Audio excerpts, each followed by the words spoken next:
Hello, welcome to my YouTube channel. It's April. Let's chat. Today I want to talk to you about some skin and nail issues that I've been having. Well, first of all, haven't put on any makeup yet today because I wanted to show you this place on my face. If you've been watching my videos, especially the Take It Off Tuesday where I'm doing the skincare items, I've had this spot here. I had it in the fall, I remember, because I've been putting lightening products on it, vitamin C products, hydroquinone to lighten it, and it stayed light all through the winter. I was hoping it would fade and go away. It didn't. It just kind of hung around. Well, May hit and it was like boom, it grew. It was the same shape.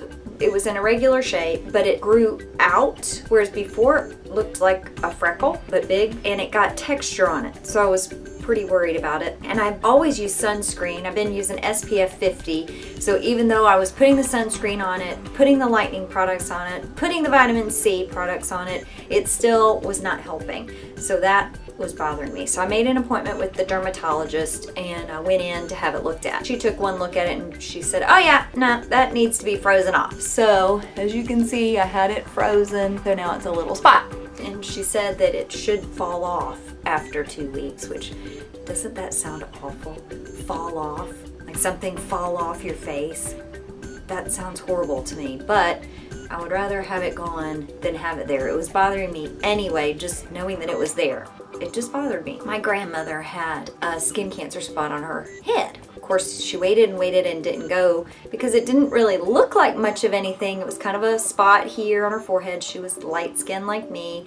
And it was a darker spot, but not black or dark brown, anything that would make you just be like, ooh, you got a little something. But when she finally went and had it looked at, it was a skin cancer, and it was so bad that when they took it out, they had to cut down around her eye and had to take out her tear duct there. So for the rest of her life, she had to put drops in her eyes because she had no tear duct.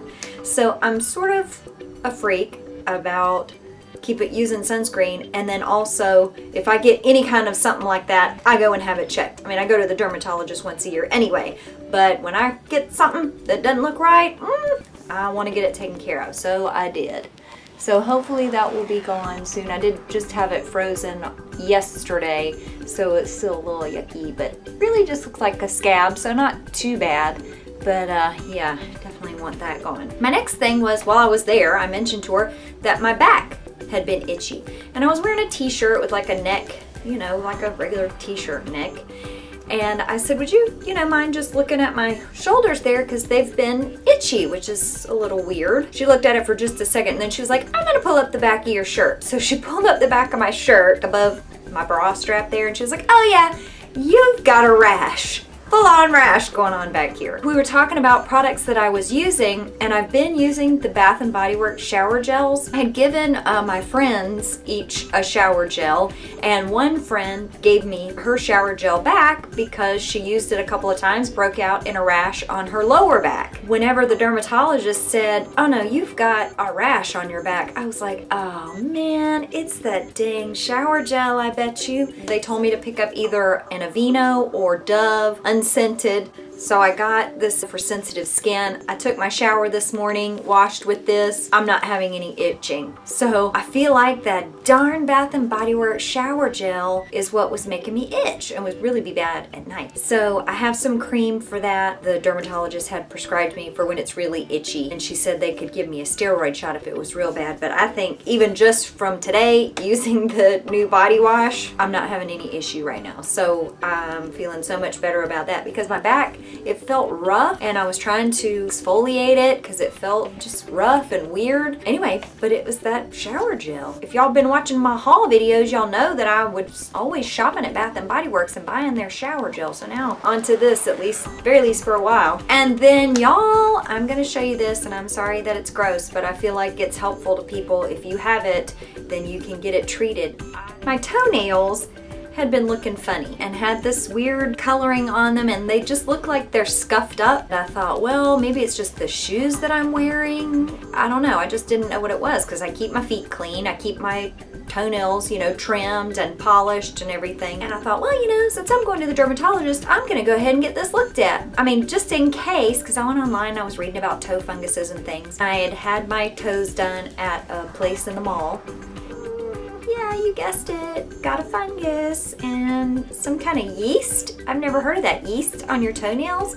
But I have it. What I'm having to do for that is they gave me a prescription. This is fluconazole. I take it once a week for 12 weeks. They told me to soak in half water, half vinegar. It's recommended 3 times a day, which obviously I'm not going to be able to do 3 times a day. I work. I can't just break out at work, do my feet in vinegar. I had some vinegar obviously left over from Easter, and then I bought a gallon. Girl, I'm about to get rid of this stuff. Also because I, you know, want to get rid of it like as soon as possible. Picked up this fungus fix from OPI with natural derivatives, and you just put a few drops on your toes. It says targets the source of the problem for dramatically improved appearance in as little as 2 to 3 weeks in most cases. Non-irritating, fragrance-free, apply twice daily to clean, dry problem areas. I'm using this too.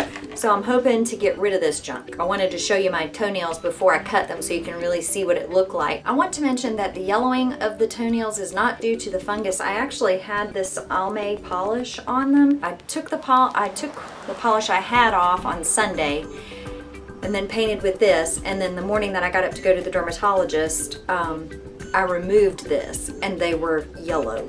So it's actually from this polish, not from the fungus. They were normal color before this. So I will be throwing that away because I do not want my nails to be blazing yellow.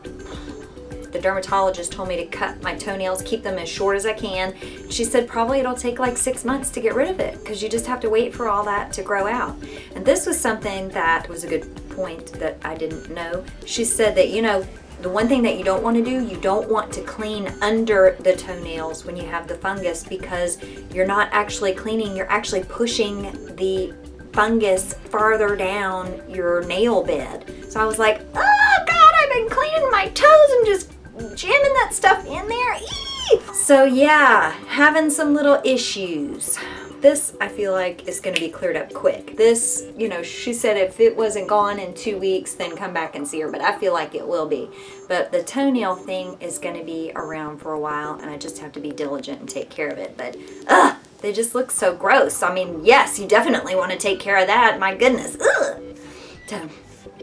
So I hope that no one is having any of these problems, but if you do, it can be taken care of. I'm gonna trim those toenails down to nubs and hope that this goes away quickly. Well, thank you for watching. I hope y'all aren't grossed out too much.